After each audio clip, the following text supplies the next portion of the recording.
What's up, guys? James Carter TV, continuing my 2016 NFL Draft recaps, and today we are talking about the Cleveland Browns. Sashi Brown and Hugh Jackson have come in and they have changed the philosophy of things in Cleveland. 14 draft picks, man!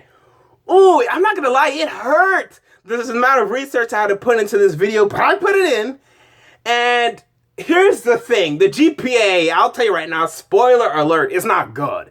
But I do think I won't be surprised if we do have a good amount of contributors, football players here. But man, I don't know. We'll see. Good luck. This is good luck. Let's start with our first round pick, 15th pick overall. And we're going to go through these picks quicker than usual because there's a lot of picks to go through today. We start with 15th, wide receiver, Coleman out of Baylor. Now, I have a whole scouting report up on Coleman. But listen to me now. I'll give you a quick synopsis, and you can go and watch that. And then you can yell at me in the comments down below.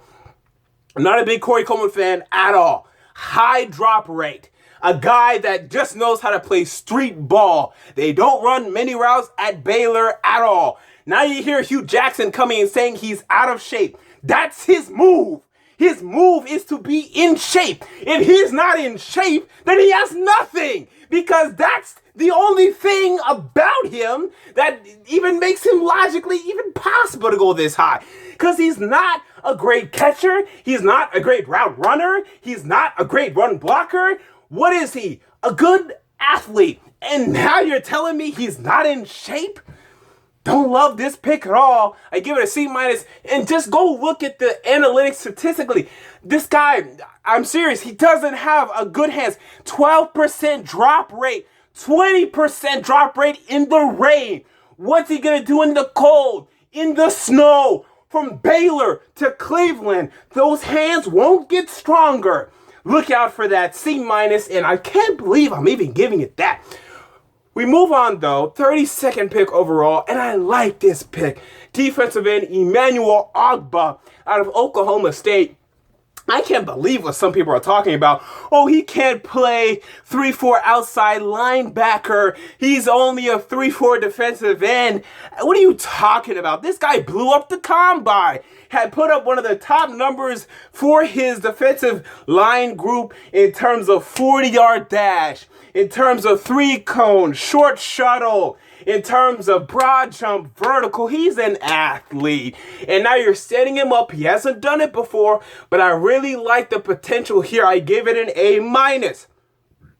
Only reason it's not an A is because I do like Noah Spence just a little bit more, and maybe you could have taken Miles Jack as well. Excuse me. We move on, third round. The first of four. We have, three third round picks.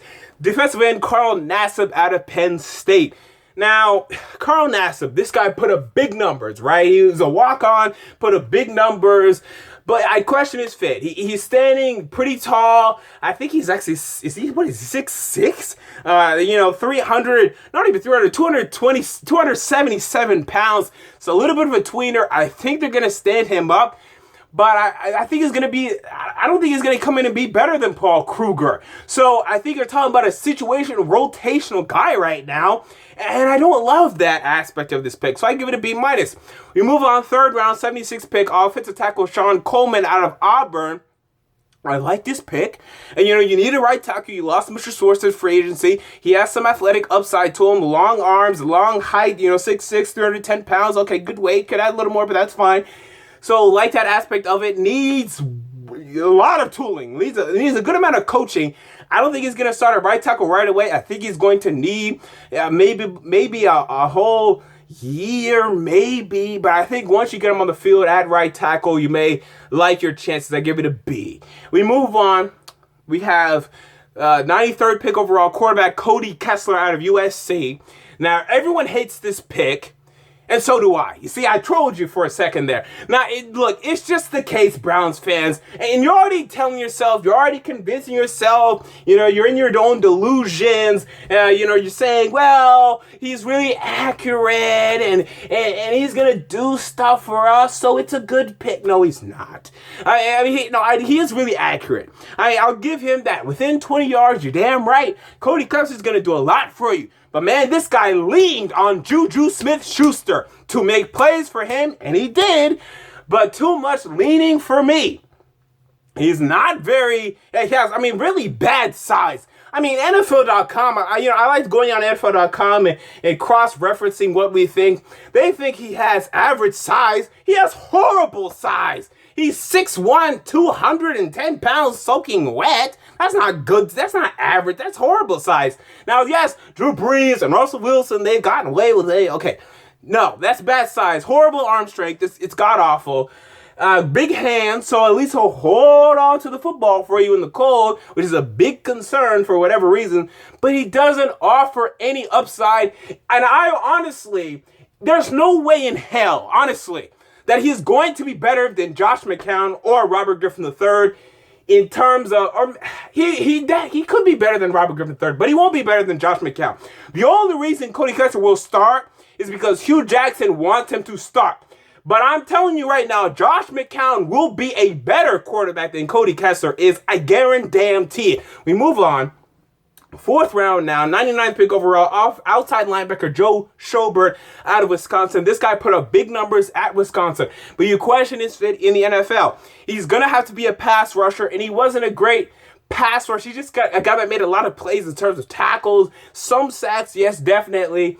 Had some injury concerns as well, but I like the upside here, and I give it a B. We move on. 114th pick overall, wide receiver Ricardo Lewis out of Auburn. Guy blew up the combine. Ran a very low 40, had a lot of bench press reps. A guy that has a really nice build, 6'2", 215 pounds. Okay, we're talking.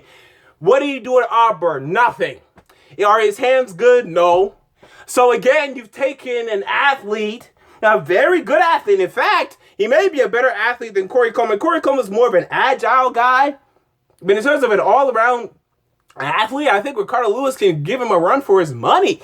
But at least this one was taken in the 4th round. And there's a bit of upside here, but man, you have to peel it out of him. I only give it a B-. We move on, 129th pick overall, free safety Derrick Kindred out of TCU. A guy that, again, pretty good athlete. A guy that ran a 4.50. As a ball hawk, he has ability there. You're able to see that. But I think it was a reach. I only had this guy going in the 5th or 6th round. They took him in the 4th. Don't love the pick. I give it a C+. We move on, 138th pick overall, tight end Seth DeValve out of Princeton. I hate the pick. Out of Princeton, did nothing at Princeton. A guy that is a wide receiver turned tight end, so he's going to have to really learn how to play the tight end position, learn how to block, because he really doesn't have that ability right now. Don't see the need at tight end right now. Yeah, you could use a backup, but in the 4th round, you still have a lot of needs. Even at this point, you've taken 8 players and you still have needs. So you see it here and you take this guy. Why did the Browns not take a running back here or anywhere? I don't understand that. I hate the pick. I give it a D+. We move on. 5th round, 154th pick overall, wide receiver Jordan Payton out of UCLA. One of the picks from this draft I like more. Okay, a guy that produced at UCLA, especially his last season, really put up some nice numbers. Pretty good athlete, nice upside. You just question, can he be physical enough to beat press coverage? He might only be a possession receiver for you. 4th wide receiver, 3rd, maybe 2nd at most. And if he's your 2nd, he's a bad 2nd. But I think they need wide receivers. Usually I have to actually preface this because people are going to say, you hate double dipping and triple dipping. And you're right. But the thing is, with the Cleveland Browns, they need to double dip. And if you're going to double dip or triple dip or quadruple dip, or in their case, quintuple, is that a word?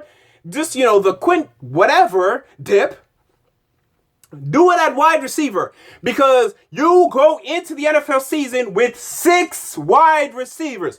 So if there's any position in which you can triple dip or quadruple dip and get away with it, with me, it is the wide receiver position. So that is why I'm not critical of these double, triple, quadruple dips, because I know people are going to complain about that. So I like the idea of taking a lot of these wide receivers because right now they have nothing. Josh Gordon won't play. He's not going to play. Coleman, I don't think is very good, so I'm fine with Jordan Payton.